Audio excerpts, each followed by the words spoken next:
without much further ado, Dr. Kent will provide our plenary address.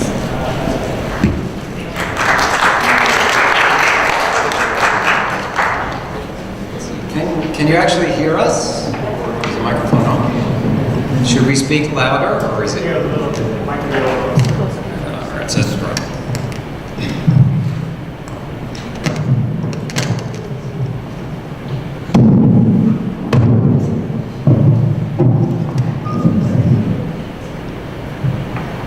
It's a bit forebodingly close, but is that better? Is that better for you? Yeah? Or is it? Yeah. Do I have to really be on it to actually have you hear me? It may want to go as far as the video is concerned, so.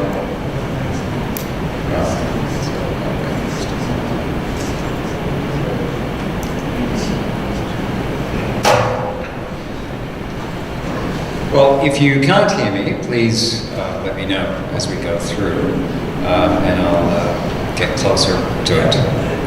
Okay. So, welcome again. I'm going to begin by talking today about what it means to teach in the time of digital language learning.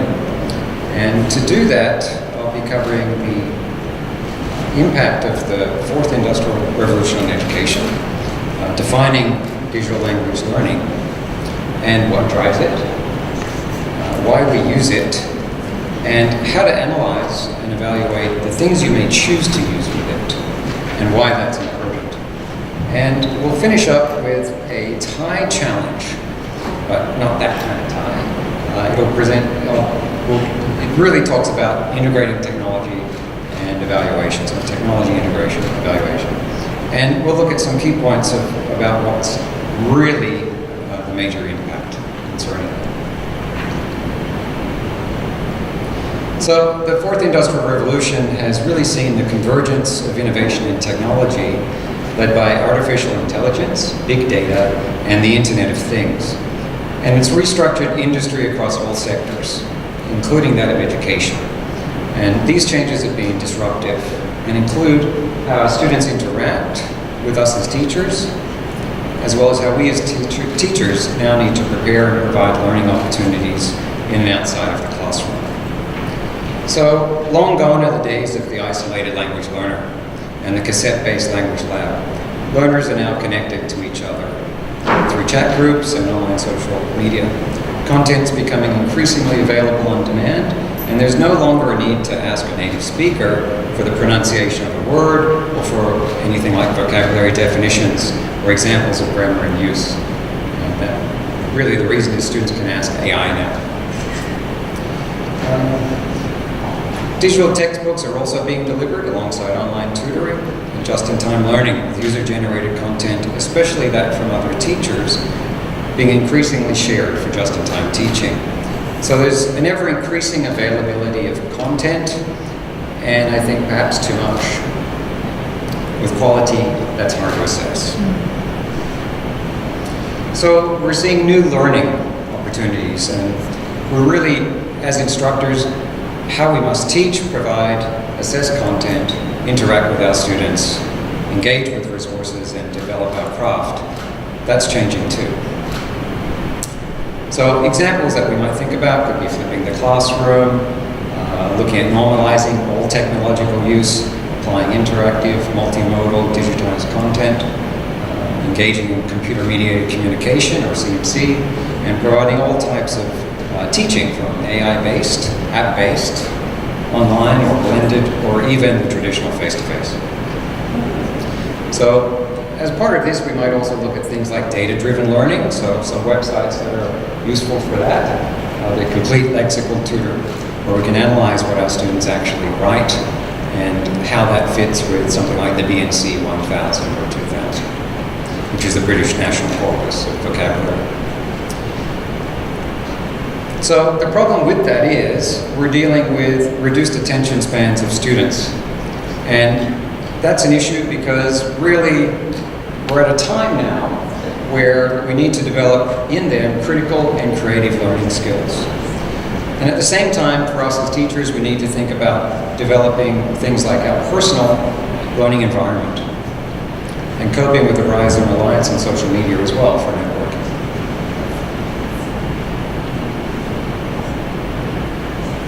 So the way we can do that is by tailoring digital language learning opportunities for our students. So at this point then, you might want to ask yourself, what is digital language learning? Well, at its most basic, digital language learning refers to the application of technology within the teaching and learning process.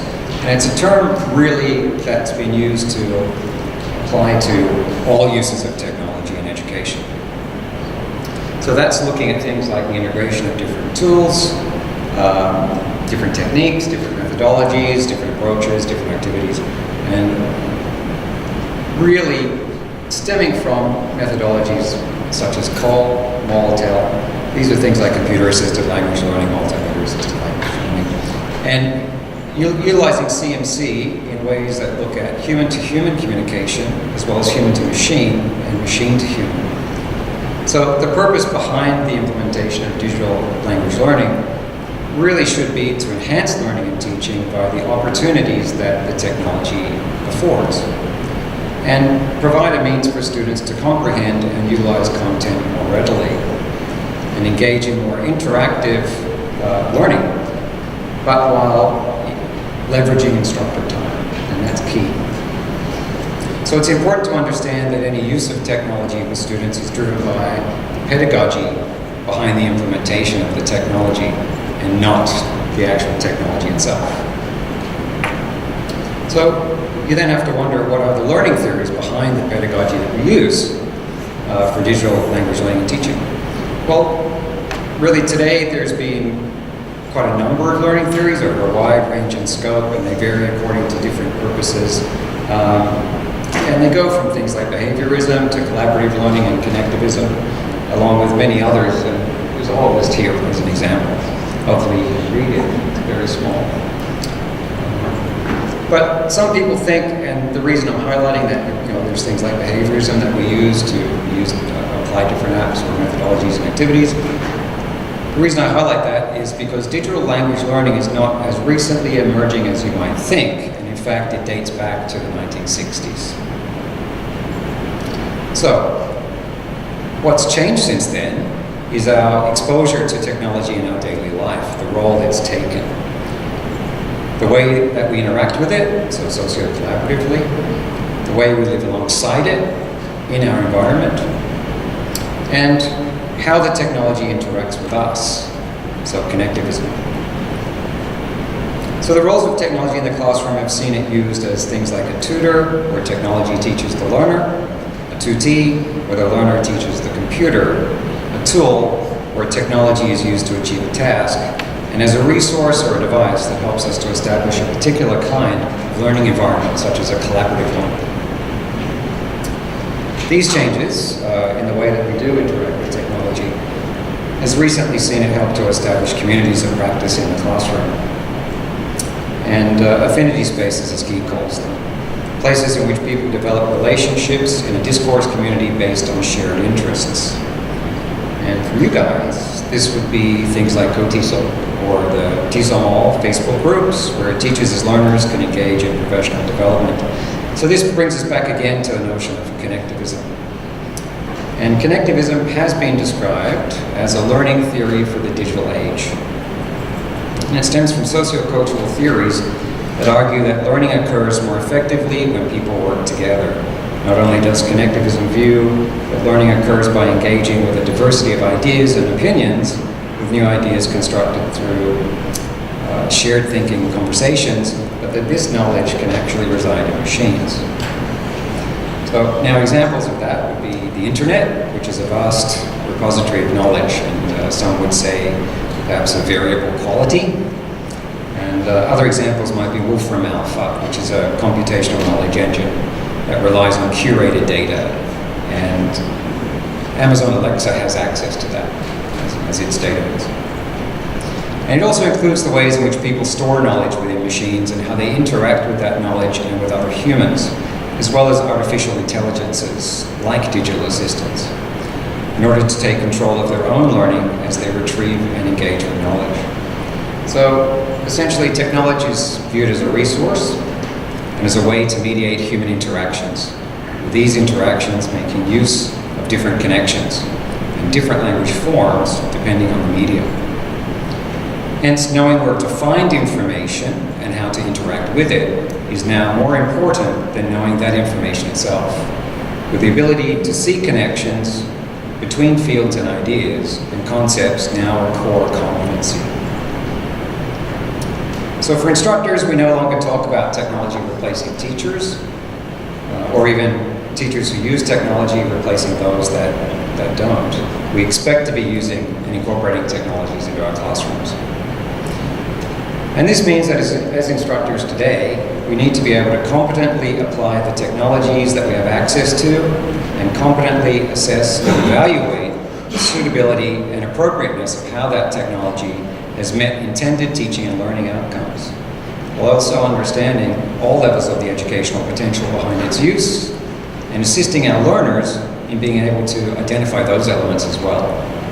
In other words, developing a digital language teaching model, and one that would incorporate aspects of instructor to learner, peer-to-peer, learner to instructor, learner to device, and device to learner interaction that's guided and managed by us as instructors, along with integration of in-class and out-of-class activities with appropriate and explicit guidance to content and resources that can best manage learning opportunities for our students.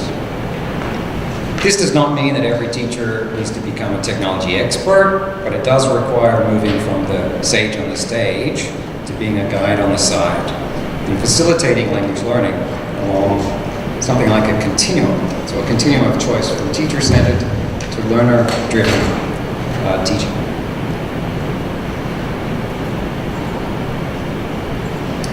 And we need also to adopt the affordances that digital language learning provides us and incorporate into our course design aspects like these kinds of things: ubiquitous learning, multimodal learning, recursive feedback or formative feedback, metacognition.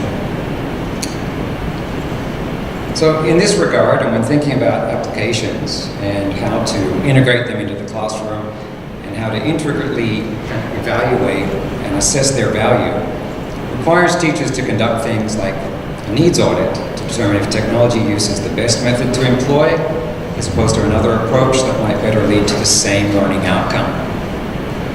So it's materials evaluation. Something that, it's long been recognized that's important for instructors to consider. And another long relied upon method for the analysis and evaluation of technological content has been the checklist. So the aim of using checklists and developing technology assessment rubrics is to lead teachers to a place where you're pedagogically prepared and practically able to instinctively implement and evaluate the technology. So whatever content you're using, you need to be able to understand and implement it effectively before you use it. So in a pre-case, while you're using it, and in a post-case, post-implementation. So the last of these is often ignored. As teachers, we do often ignore how did the evaluation of me teaching something, how did that work? We just think, oh, it was good for the students, but how could I use it better next time? So these kinds of things are often missed on. But a question-based approach to analysis and evaluation of learning technologies can be important, particularly since the rise of the fourth industrial revolution, because it's forced us as educators to continually rethink the goals, applicability, use cases, and the integration of technology into our classrooms. We now need to begin to integrate technology in a way that allows its use to significantly redefine the learning space for students and ourselves as teachers by replacing traditional teaching methods or learner interactions with only those alternates that actually add value. So what's required then is a conceptual model, one that helps us to understand the usefulness of different applications, websites or digital tasks when reviewing them for use with learners, and to understand and perhaps rethink how these activities can uniquely capitalize on providing learning within specific educational contexts, and if they are in fact worthwhile to implement at all.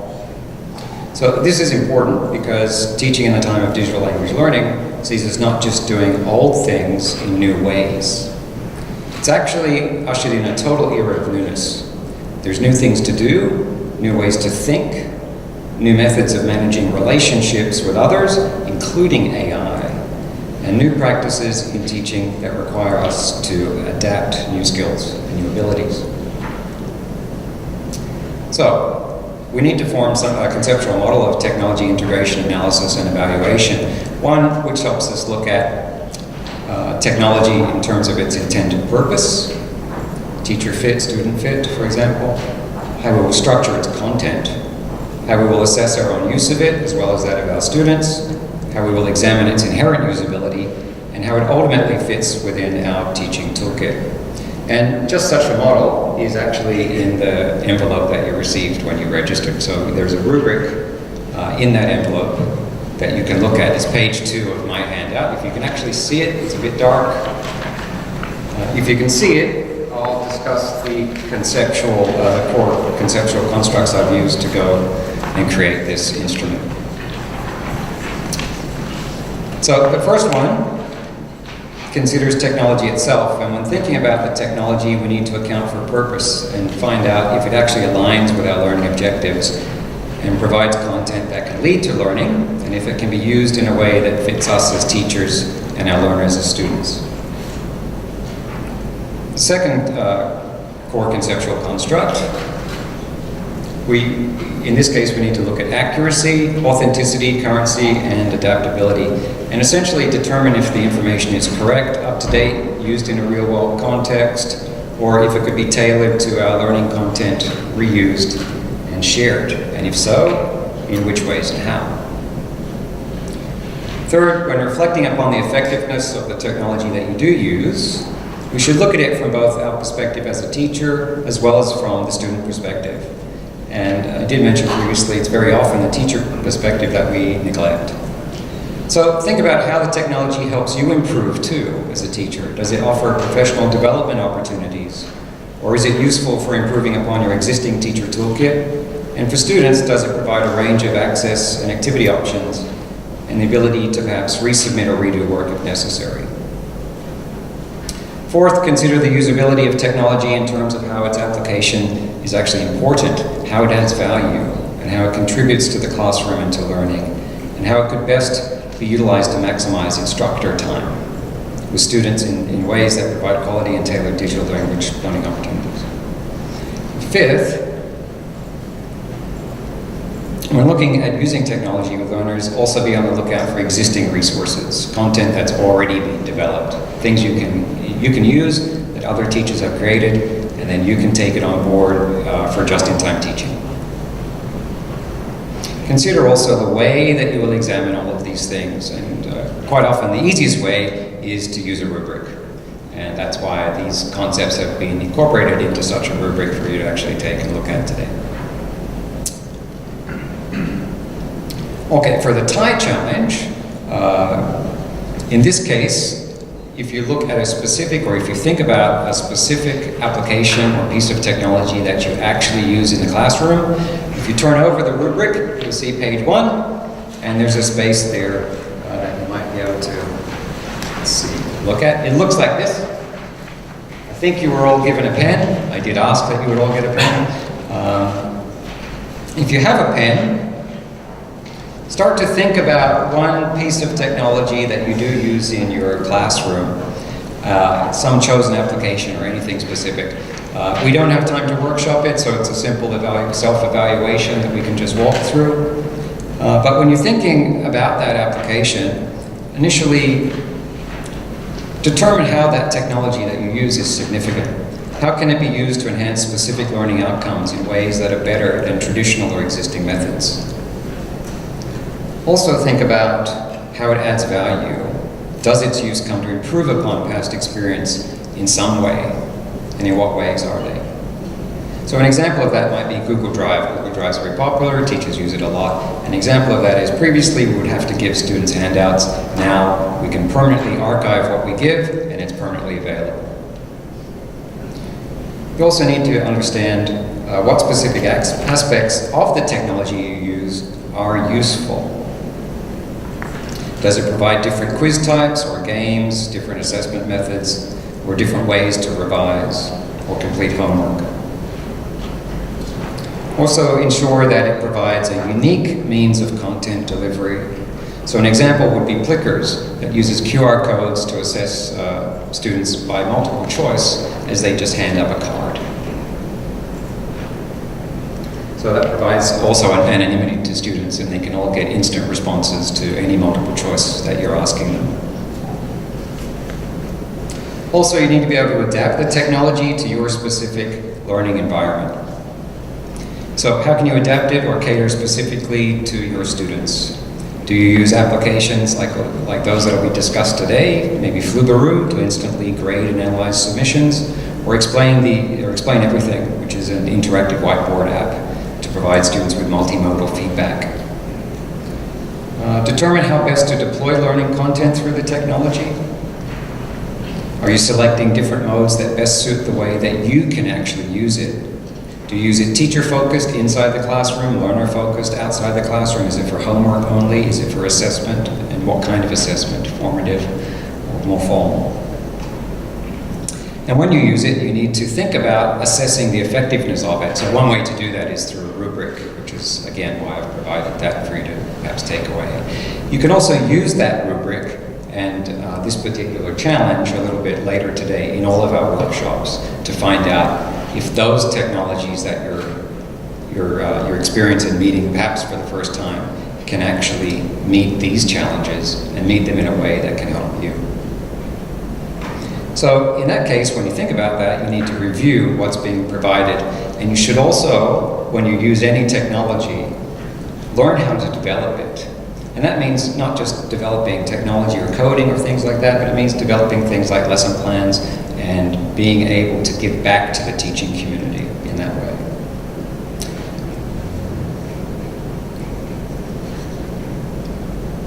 Okay, and finally, I think understand the technology well enough, as I mentioned, to provide professional development to others. And you can do that by presenting at conferences just like this one today. So, in closing, the most valuable skills I think that we can offer both ourselves and our students today are those of knowing how to learn, unlearn, and relearn. And these are liquid skills that are adaptable and can lead to lifelong learning opportunities. So all of us today must have the kind of skills to implement, manage, and work with new technologies, and to be adaptable problem solvers who are, I think, able to communicate effectively and are able to work with others in creative ways. So as we move forward, we'll succeed by working alongside our machines, and we should welcome them, because we want to program them. We don't want to be programmed by them, and we don't want to compete with them. But we want them to assist us, and we want them to help us. So in that case, we want them to enhance the learning experience, any experience that we provide with technology. So the ways that we do that, we provide things like collaborative, meaningful, multimodal, personalized, and non-linear learning pathways. And ones that are actually significant, adaptable, unique, and most importantly, add value. So right now, my question to you is, are you ready? Perhaps you're not. Anyway, thank you.